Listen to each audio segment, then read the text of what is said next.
Live from Las Vegas, the Snake Sports Talk Show with Jake Silva starts right now. All right, ladies and gentlemen. Well, we are officially live here in the 702. This is the Snake Sports Talk Show, wherever and however you may be watching and listening. We're all over the place. iHeartRadio, Facebook, YouTube, Twitter, Twitch, and now on the Fox D network. That's right. The Snake Sports Talk Show is officially on live TV, so you can pull it up on Roku or Apple TV, whatever platform that you have. We are officially up on television now. I'm super excited, and this is the first time that the Snake Sports Talk Show would ever be on television, and so I can't wait for it. It's a brand spanking new look for the show itself, so I'm excited all of you guys can pull up a chair, join me, and hang out with me here on our streaming platforms, so I appreciate every one of you guys. So, well, we got a lot of changes. Living here in Las Vegas for my entirety of my life, we now have a new governor in office, so I'm kind of interested to see how Nevada is really going to pull themselves out of whatever this kind of cycle that they've been in for quite some time. And it's a lot of changes. I'm not big on politics, but, when you have new changes in your home state, I was looking all through it. I wasn't sure how we were going to end up, on different sides. I wasn't sure we were changing or if we were still sticking to the same old, Democratic stuff. So it's different. So it's new changes. And of course, with us, we've got new changes and new stuff up along the way.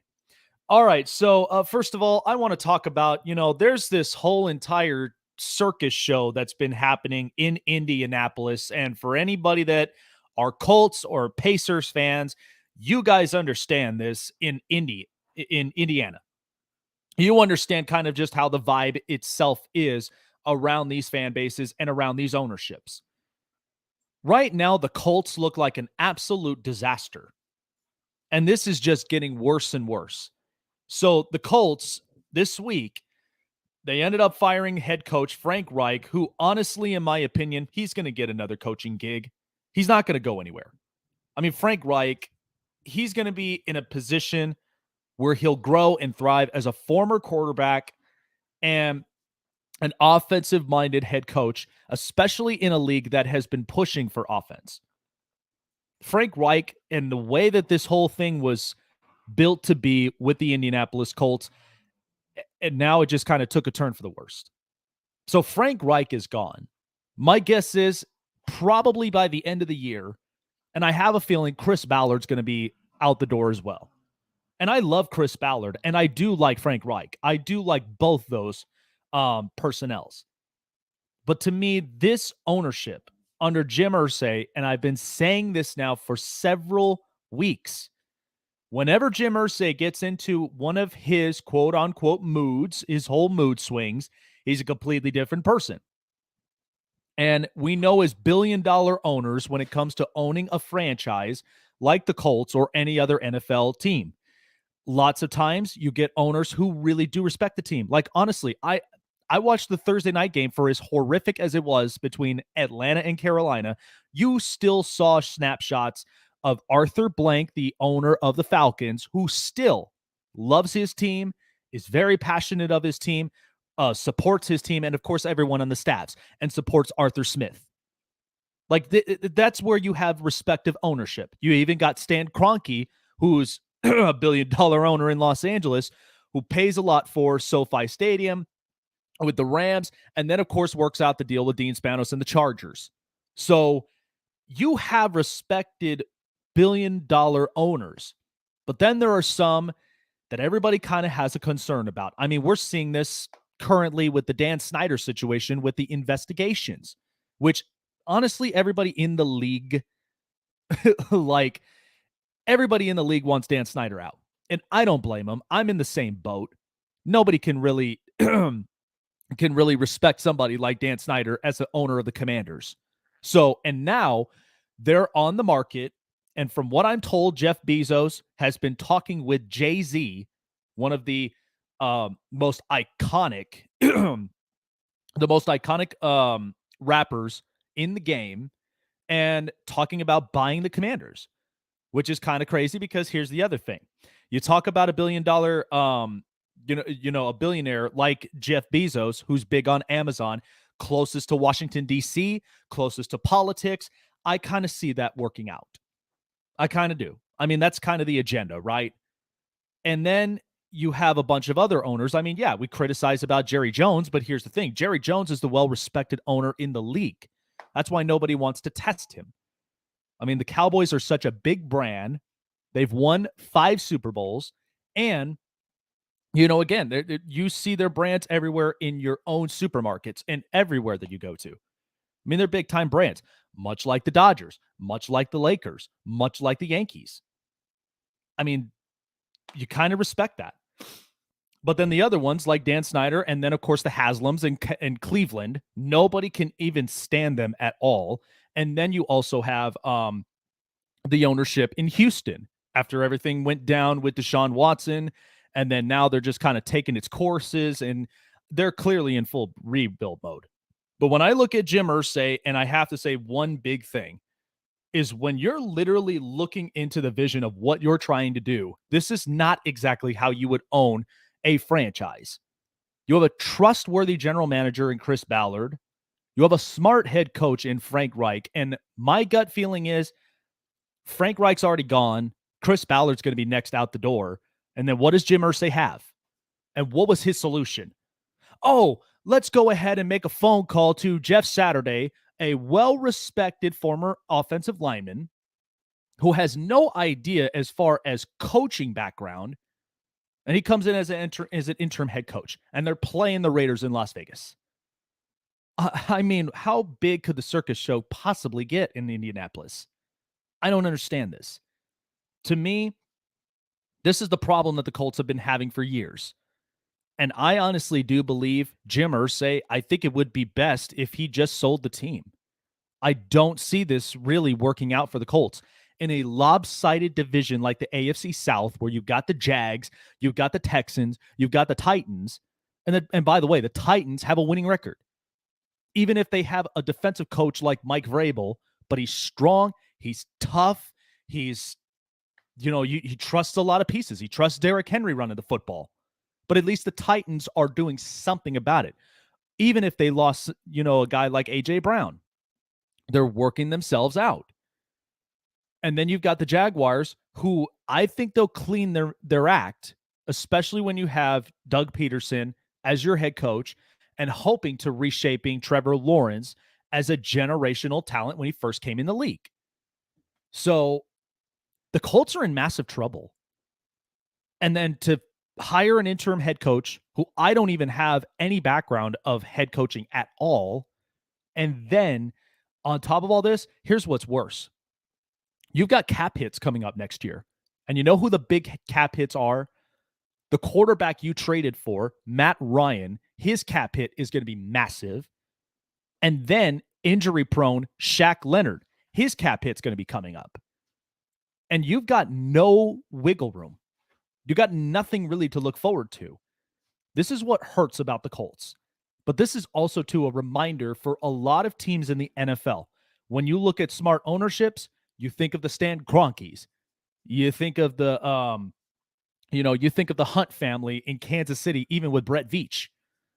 You even look at the Cowboys at times. Yes, I know it drives them nuts, but at least they have some type of formula where they lean into their defense. And then the offense, all it is it's just executing plays and throwing them all to your respective components. That's really all that it comes down to. I mean, good Lord. The Giants came out in public and they apologized to everybody in the fan bases. And what did they do? They got Brian Daboll, and now they have a winning record. Nobody saw this coming. Nobody did. And Daniel Jones is a completely different quarterback. So it's massive with all of this stuff. And the Kraft family in Foxborough. Yeah. 20 years of the dynasty with Tom Brady and with Bill Belichick, and they've been so successful.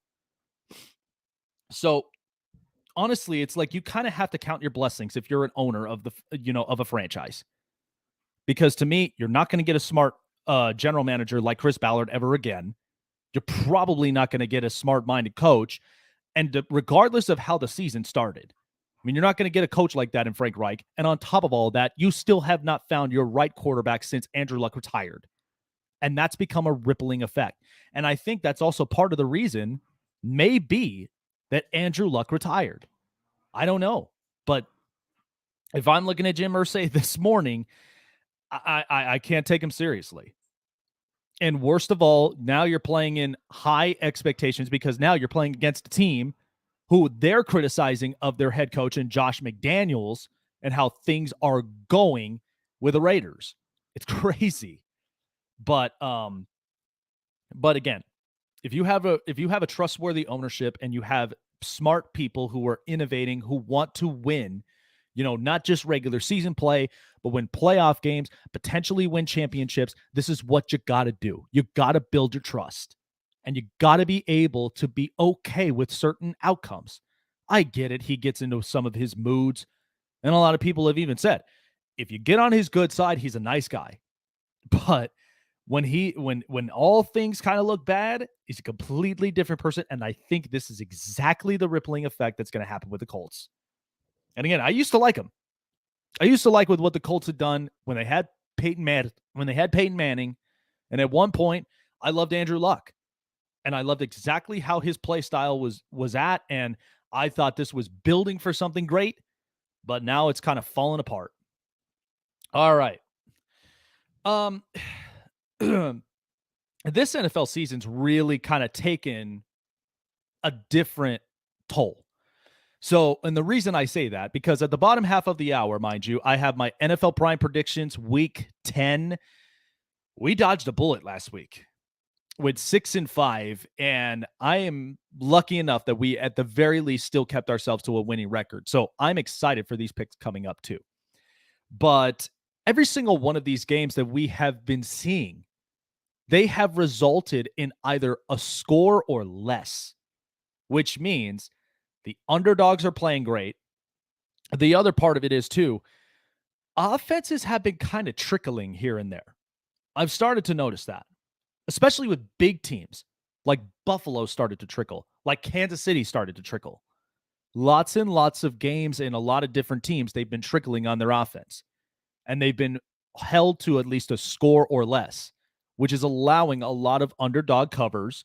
So now it's like, as a betting person and somebody who watches numbers every day, you're constantly now having to readjust your strategy, and you're having to readjust a lot of these different numbers.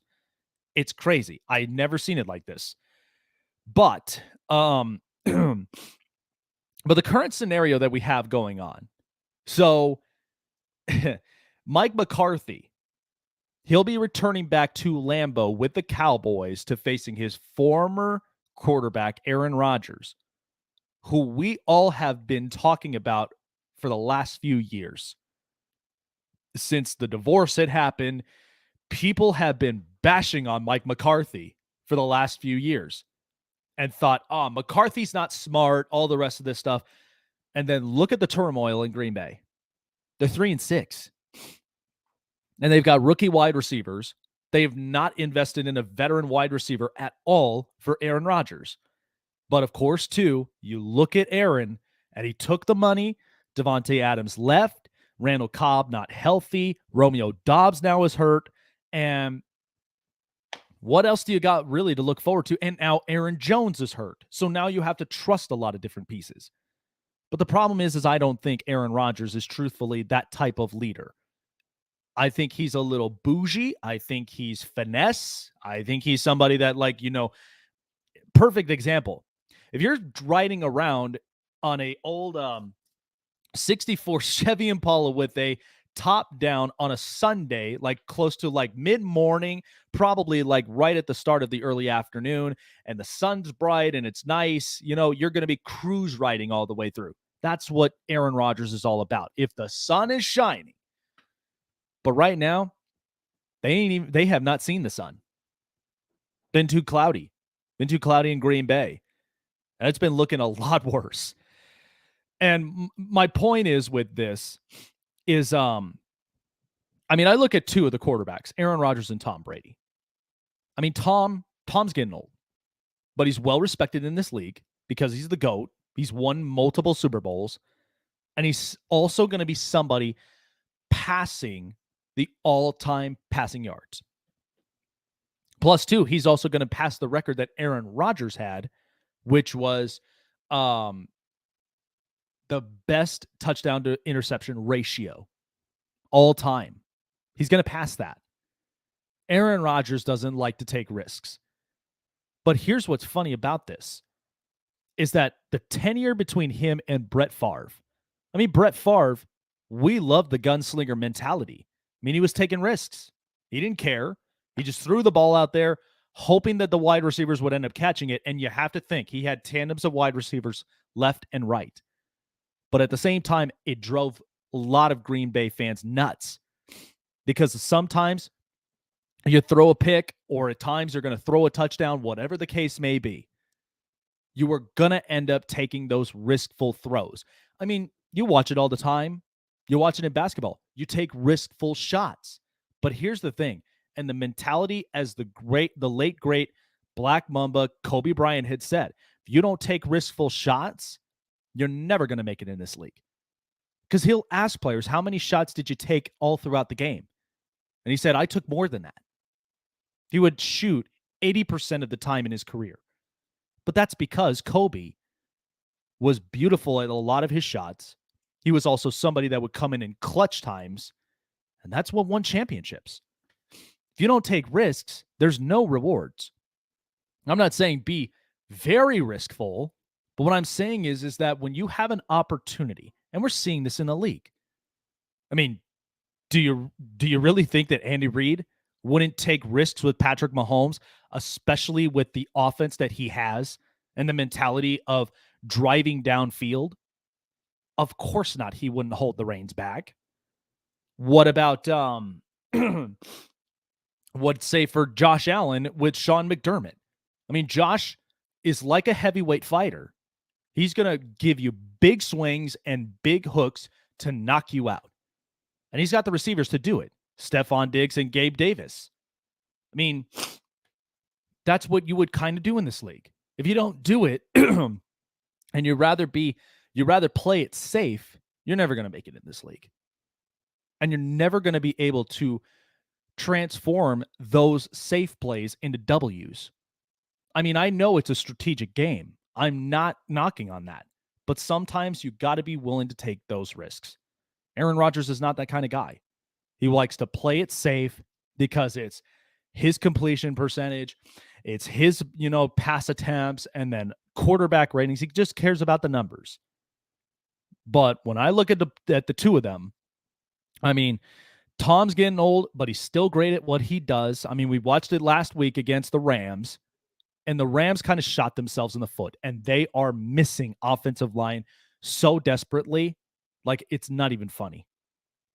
And I thought this team would have been a lot better, but it turns out they're nowhere even close.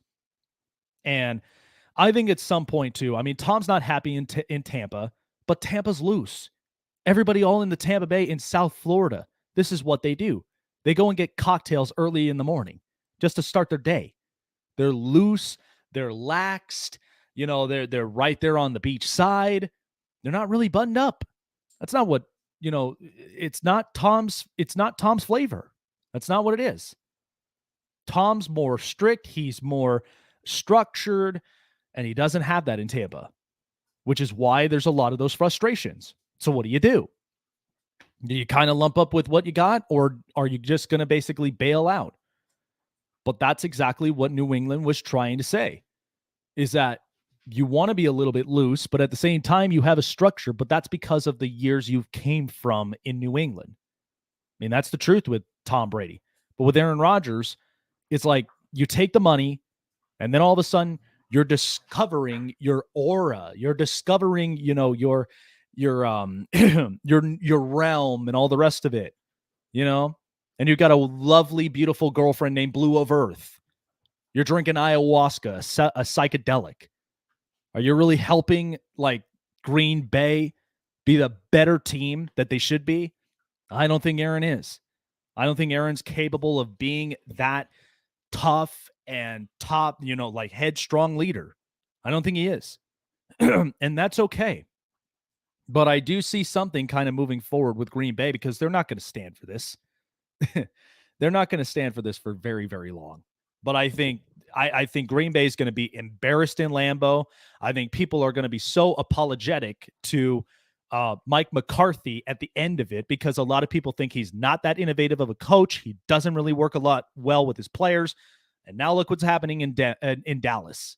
I mean, the Cowboys, I just see Micah Parsons just feasting all over this Green Bay, opposing offense. And whatever happened to the tough defense? So I'm not seeing it.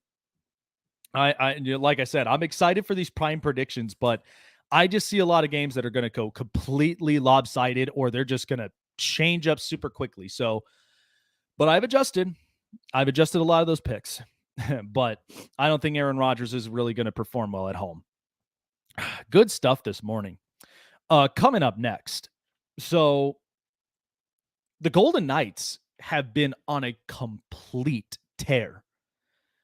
There's a lot of things, and I listened to it yesterday. I listened to a lot of great guys within, the Golden Knights organization, like Gary Lawless and Darren Millard. Lots of really good people. And this now is shaping their identity. Finally, this is the 6th year that they're playing now. And they finally figured out their types of identities. And I'll be explaining that here coming up next. And +2 at the bottom half of the hour, prime predictions. You guys do not want to end up missing that. So stay tuned for that. All right, folks. Well, the cold season has finally arrived. And we'd love to have you guys gear yourselves up. It's getting cold up out there, but fear not. We've got hoodies, we've got beanies, we've got several other things to keep you guys nice and warm during this fall, winter, cold season. So get yourselves geared up with Snake Sports Talk Show merchandises all around. Website will be coming up soon, so don't delay. There you go. It's cold up in Dallas. Well, get yourself geared up with some hoodies, man. We got some fresh, on fire hoodies, like straight out the oven. Snake Sports Talk Show gear and apparel. You guys do not want to end up missing that, so definitely check it out. Website will definitely be coming up here soon. That's Snake Sports Talk Show merchandise.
Well, if you guys are looking for the best drafting sports app, especially when it comes to sports betting and a lot more, you guys do not want to end up missing out on it. Super Draft Pro is exactly the place to go for sports betting and, of course, also for your daily fantasy lineups and so much more. They've got a lot of great activities for you guys week in and week out. You guys do not want to end up missing it. Different grand prizes as well. SuperDraftPro.com. All right. Well, like I said before, when we ended up going on break, so the Vegas Golden Knights have been playing great hockey so far to start the season, and I've been excited for hockey season.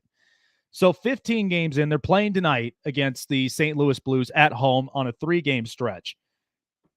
And here's what's crazy about all of this, and as pulling up stats as well for the Vegas Golden Knights, and I've been very impressed with how the start to the season has really been for the team. Because looking at it last year, I mean, the numbers were just absolutely atrocious. Now, granted, they had injuries, they had so much other things that have been happening to them all left and right during last season's run.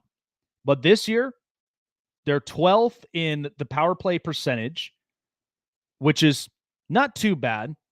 Pretty good. The only thing that I think really concerns me is the penalty kills. They're 26th with 74% of their penalty kills, which they need to up. They really need to up it.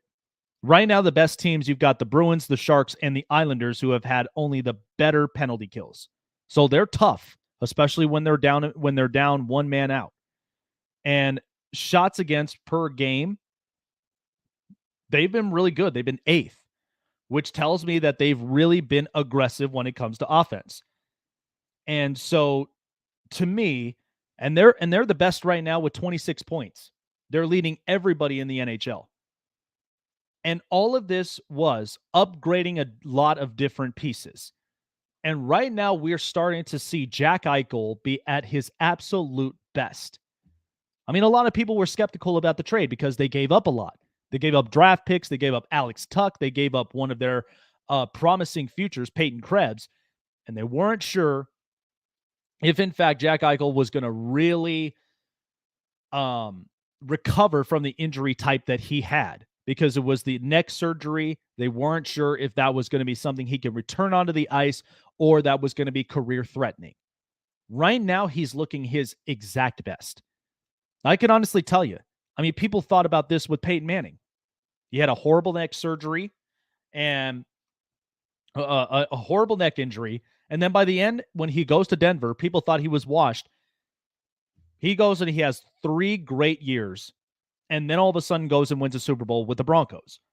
I look at this with Jack Eichel, and I think he's the best thing that the Golden Knights have been able to get. And they took big swings. They took big risks.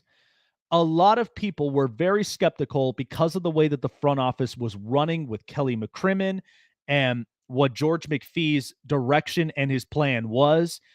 And now it's starting to unfold where it's really good. And mind you, they're doing this without Robin Leonard for the year. He's having season-ending surgery to his hip. So it's completely different. And so they're trusting their young prospect in Logan Thompson, who's just playing out of his mind this year, and then also trusting Aiden Hill, his backup. The goaltenders have been really good. And I think this is part of, in the NHL, what you got to have. You got to have a great mixture of veterans, but you also got to have a great mixture of your youth movement. I've been saying this for the last few years. By the time that the Golden Knights were in year 3, they were going to push out some of those veterans, and they were going to end up bringing in new, fresh, young faces, and especially young prospects. But this is exactly what you got to do in the NHL. There's a lot of these players now, prospects, and it does take them time to finally gel in. I mean, good Lord. Did we ever think that Trevor Zegras would be this good in Anaheim? I mean, the kid's great, and he's pulling off all these tricky moves, closest to the net, and we're watching how Anaheim plays. And especially this year, in a really tough Pacific division, where Edmonton, they got better. Calgary, they got better. Seattle, as a new franchise, they're kind of fixing up some of the stuff from their inaugural season, but they're getting better. And then, of course, the LA Kings. They ended up getting Kevin Fiala, a perfect fit for the Kings, for them to get back into the runs to getting back into the Stanley Cup playoffs. I mean, Pacific's getting tough. And the Golden Knights missed their opportunity of the playoffs last year. But this, I think, was exactly what they needed. They needed a good kick in the you-know-what, but they also needed to fix up a lot of their problems. And we know that they've been injury-prone last year. But this is the perfect way of really doing it. And right now, with them leading the league in points, and the team looks aggressive. I mean, my fiance and I and a couple of our good friends, we went and saw a game against Winnipeg. They were aggressive. They were coming at them left and right. I'm not seeing a whole lot of this finesse stuff anymore, because that's what it was. They were kind of playing too cute when it came to their shots and open opportunities. And now they're starting to narrow it down where they need to be more aggressive. You have an opportunity, take a shot. I mean, we just said this about Aaron Rodgers. He's not a riskful guy, but sometimes you got to take those riskful shots. You have to. You have an opportunity and you want to be a very hyper-aggressive team. I mean, you wouldn't see this with Tampa Bay. Tampa Bay's too hyper-aggressive. Colorado, they're hyper-aggressive. I mean, we're seeing teams left and right around in this league. You cannot afford to be soft, finesse, and cute, especially with all the shots, because then you're going to get buried. You're going to get ran over by a lot of these teams, especially even if you have really good defensive teams. Winnipeg's one of them. I mean, they're playing really good defense, and they're held behind Connor Hellebuck, their netminder, and he's just playing out of his mind. But we all saw this with Connor Hellebuck. We knew he was going to be really good. And the Golden Knights right now, they're putting in a lot of their trust in a lot of really good key pieces. And by the way, watching is exactly as how the Golden Knights have been playing. The Phil Kessel signing that they got a veteran who understands what it means to be aggressive at times on offense. So that kind of straightens some things up. Now, they made a bunch of different trades, and they're also bringing up a lot of different young faces. But as far as I can see, the Jack Eichel trade is really working out for them beautifully. They re-signed Riley Smith, and he's playing great. I mean, he's one of the very originals. Between him and Marchessault and Carlson, all these guys are starting to click. And I think right now, because a lot of people have been talking about, who's the Stanley Cup favorite? I mean, everybody knows that Colorado is just that good. Colorado is just that stacked.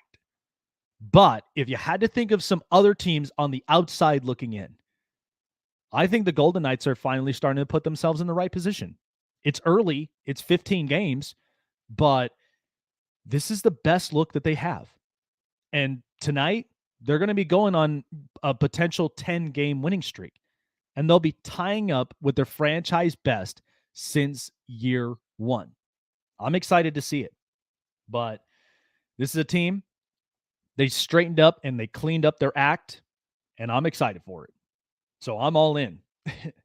I'm all in. And I'm not just speaking about this as a homer, but I'm watching a lot of these hockey games, and I just see a lot of teams that they're benefiting from a lot of the offseason moves or different trades and, draft pieces. But the chemistries and how that they're working is really important. And so I'm seeing this, and I'm really impressed with how they've been playing. So, all right. So as we got our remaining 15 minutes left, and we're on the bottom half of the hour, as everybody knows. So for those on television that are watching here, the Snake Sports Talk Show, we do this segment all the time. We're in week 10. Prime predictions. I love this stuff. And listen, I live in Vegas. It bleeds and screams money. And everybody loves to bet. They bet on NFL games. It's the hottest time of the year. I'm really excited about it.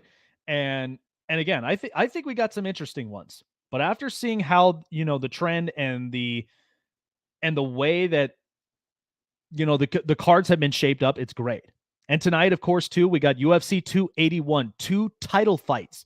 We got Israel Adesanya facing off against Pereira. Man, it's going to be great. A lot of people are big up on it. And then we have Esparza versus Zhang. 2 really good female fighters going at it. It's 2 title fights tonight at 10 p.m. Eastern, 7 p.m. Pacific. You guys do not want to end up missing out on it on pay-per-view exclusively on ESPN+. So I'm going to take my shots on Israel Adesanya. I'll take a bet on it. I think it's going to be great. And we got college football right now that are going to be looking really good. Alabama and Ole Miss. Central Florida against Tulane. Clemson and Louisville. And then I think the interesting one will be Washington against Oregon. I mean, 2 Pacific Northwest teams going at it. I'm all in for it. I think Oregon, watching Bo Nix and how he's been playing lately, he's been playing out of his mind. And then the really interesting one, Texas against TCU. I don't know if we smell an upset or because it's quite possible Texas is favored right now. But we'll see what TCU has in the bag. But it's going to be really interesting. We got a lot of interesting games. All right, so with that being said, all odds are provided by Super Draft Pro. Download Like a Pro on your mobile device through Google Play and the App Store. Start betting like a pro. Set your daily fantasy lineups up like a pro. Share and with your colleagues. Share with your friends, family, and so many others like a pro with Super Draft Pro when you sign up. And let them know Jake the Snake Silva sent you. So that way then you get exclusive different deals. There's prizes going around, different contests, so you don't want to end up missing out on that. So with that being said, prime predictions, here we go. Let's turn it up. It's Jake's prime predictions.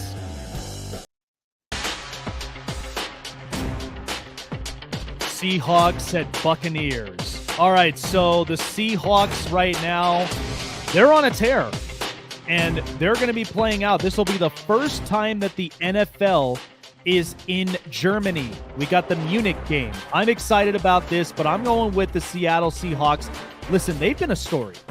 I cannot figure out Geno Smith, at all. The kid's been playing out of his mind.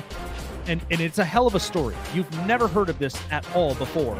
But this kid is just absolutely playing great. The offense has been working really well. And by the way, they aced the draft this year with 5 to 6 different draft picks. Tariq Woolen looks really good. Kenneth Walker, I think, is the sleeper for the offensive rookie of the year.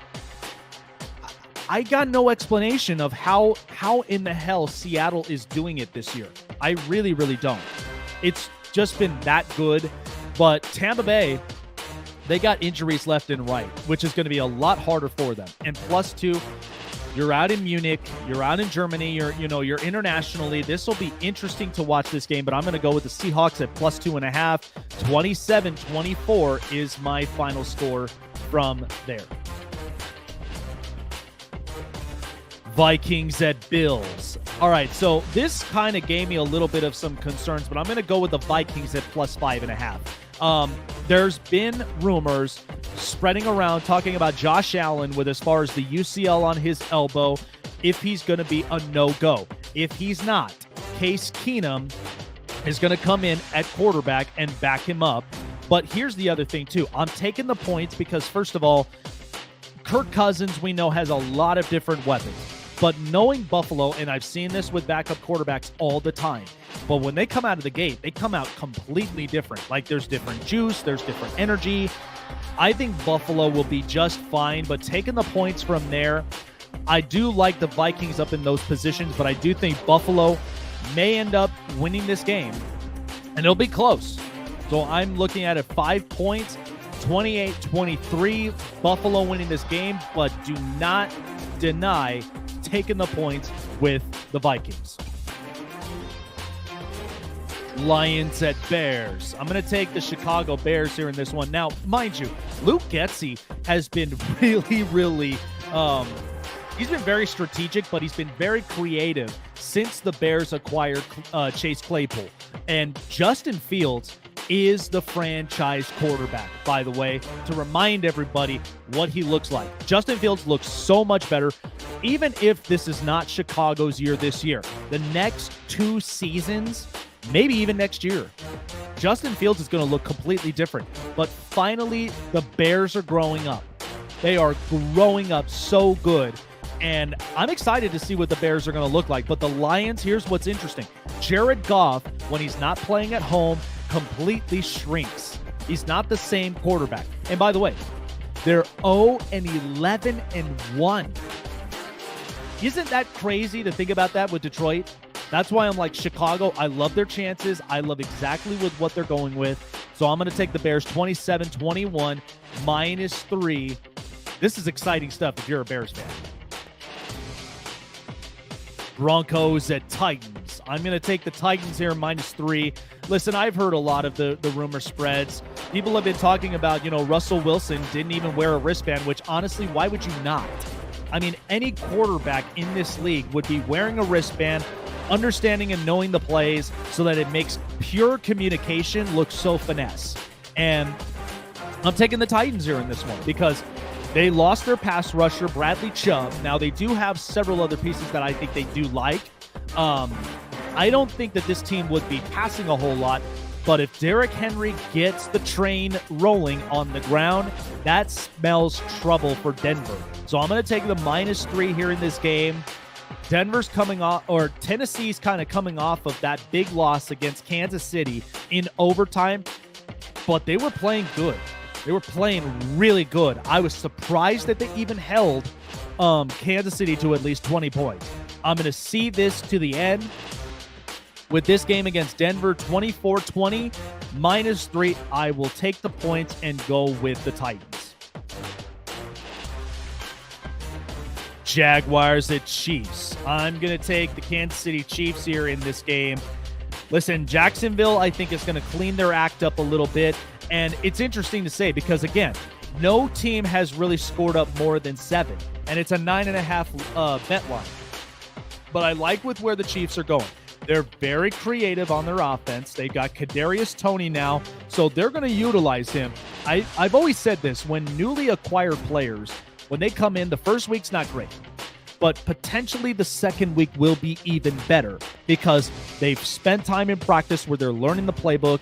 They've spent a lot of time together, understanding the chemistry and gelling. So I think the Kansas City Chiefs at home in Arrowhead, they'll be so comfortable.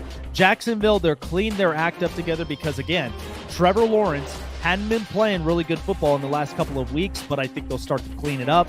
I'm going to take Kansas City to win 31-20 with the 9.5 bet line in Arrowhead. Browns at Dolphins. A lot of people think I'm crazy for taking the Dolphins, but, maybe I am. I'm going to take Miami here at -3.5. Listen, the Browns right now, they are... It's tough to say this right now with how Miami, with the way that this offense has been clicking and how they've been playing, Tua just looks really, really good. And by the way, here's what's tough. Cleveland has both their pass rushers, Myles Garrett and Jadeveon Clowney, on the field now. And now Denzel Ward has not been having the best season this year, but he still has made spurts of where he's a really, really good defensive corner. And nobody can deny that. But I think, honestly, with how this offense has been set, they're going to keep Cleveland on their toes.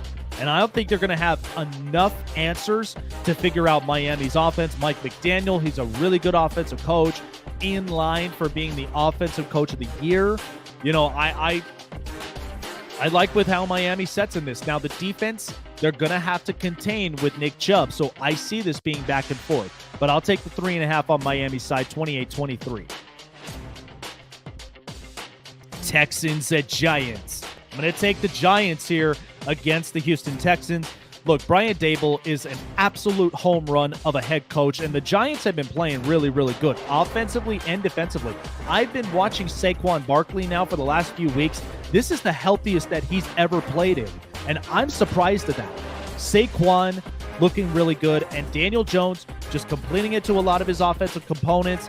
this looks really good. Houston's obviously a rebuilding team. We know this for a fact. But again, I do like that one kid, Dameon Pierce, the rookie out of Florida.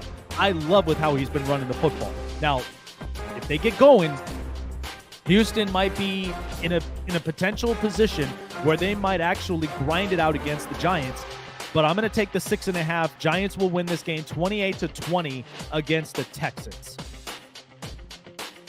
Saints at Steelers. Now, I'm going to take the underdog Steelers here in this one against New Orleans. First of all, Michael Thomas out for the season again. I don't like this scenario with the Saints at all. And plus, they're without Jarvis Landry, so that means all of the pressure is going to be on Chris Olave, the rookie wide receiver. But he's been playing really good. But the problem is the quarterback position has not been great for New Orleans. And here's the best part. TJ Watt is coming back for Pittsburgh. So they're going to have their defensive pass rush back. And Kenny Pickett, he called out his offensive coordinator and said, we need to clean our act up. We need to be better than this. So I think the Steelers will be better, and I think they're definitely going to end up covering the points. Give me the 2.5, 23-20. Pittsburgh gets out of this funk that they're in and win at home in Heinz Field. Colts said Raiders. I'm going to take my chances and go with the Raiders here at home against the Indianapolis Colts. First of all, it's a circus show in Indianapolis. We already know this. Jeff Saturday is now the interim head coach. I don't know with how this is going to really pan out, but Josh McDaniels is in the hot seat here. He cannot afford to lose. With a mess in Indianapolis like this, this spells trouble for what the Raiders are going to be going through. And by the way, Devontae Adams called out Derek Carr. Carr's not responding to it in public, but there's a lot of pressure at the quarterback position right now for the Raiders. So I think they're going to clean their act up together and get this offense going. Now, they are without Hunter Renfrow, and they are without Darren Waller. So this is kind of a hit for the Raiders. But they got to take advantage of the opportunity that they got with this mess in Indianapolis. I'm going to take the -6, 27-21 against the Colts. Cowboys at Packers. I'm going to take the Cowboys here at -5. First of all, Aaron Rodgers, he has no idea what is coming to him against Micah Parsons, who's just an absolute home run hit for the Cowboys. And by the way, Mike McCarthy, first time back in Lambeau. That's going to be interesting. So I do feel that the Cowboys, they're going to bum rush out of this offense who is just brittle. They're not working right. And, Aaron Rodgers, he's going to have to rethink exactly all of what has been happening with Green Bay's struggles. And same with Matt LaFleur. So I'm going to go with a 27-21 or 27-20 upset in Lambeau with the Cowboys. Cardinals at Rams. I'm going to take the Arizona Cardinals here in this game. Now, mind you, I don't think they're going to end up winning it, but my gut feeling is the Cardinals, they're going to cover the points. I think the Rams right now, they've had a better record against Cliff Kingsbury and this offense. So, honestly, things have been struggling with Arizona. But the Rams, they're going to come out of the woodwork. They're going to be looking really, really good. I'm going to take them to win, but take the points with Arizona, 24-21. Rams winning this game, and Arizona covers it with +3. Chargers at 49ers. A lot of people think that the 49ers are just going to easily bum rush the Chargers. You guys are dead wrong. I'm going to take the +7 of the Chargers. Listen, a lot of these games have been close to just one score. That's it. Nobody's expecting that. But here's the thing. You're not dealing with any other quarterback. You're dealing with Justin Herbert, who knows how to distribute the football, who knows exactly how to get the ball downfield. And by the way, San Francisco's defense, they've taken little bits of hits, but I think, honestly, with how things have been kind of rallying around, here's the good news for the Chargers. They're going to possibly get some players back by the time that they come into Kansas City. That's the most important game, and they got back-to-back Sunday night games, right? What a blessing that is for the Chargers to get that. But I'm going to take the +7. I don't know if the Chargers are going to be able to win, but I do know that they're going to be willing to fight against San Francisco in the Bay Area, 28-21, +7 for the Chargers. Commanders at Eagles. I'm going to take the Philadelphia Eagles at -11 against Washington. First of all, Taylor Heineke has been a really, really good story with the Washington Commanders after they had, put Carson Wentz in the IR. But Philadelphia just looks like a completely different team. They're tough, they're strong, and they are handling everything right. So to me, I like where things are going with, the Philadelphia Eagles. I've got no doubt about that. 11 points. It's a risky take, but I'm willing to take it. Philadelphia wins this game 33-20 against the Commanders. Whew, these prime predictions have just been red hot. I know that we kind of were close up on time, but still, I really do like all these picks from here. As I'll read them off, I'm going with a lot of underdogs this week.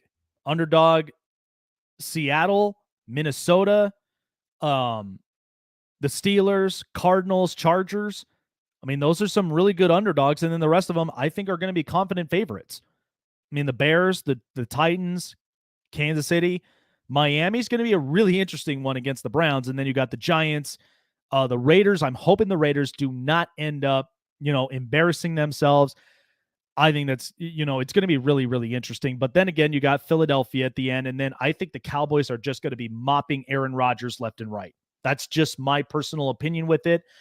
But it'll be interesting to see throughout the rest of the night. So that's going to do it for me here on the Snake Sports Talk Show. We'll be back up and live tomorrow at 7 a.m. Pacific, 10 a.m. Eastern Standard Time. You don't want to end up missing that, as we'll be live on all platforms. Like, subscribe, and follow, and hit the bell button for all latest notifications. Facebook, YouTube, Twitter, Twitch, and of course on the Fox D Network. We'll see you guys tomorrow morning. Get yourselves a fresh cup of coffee and tune in here on the next episode of the Snake Sports Talk Show. You guys do not want to end up missing that. But I appreciate all of you guys for being on here with me this morning. Take care of yourselves. Have a great Saturday, and we'll see you first thing in the morning, Sunday morning.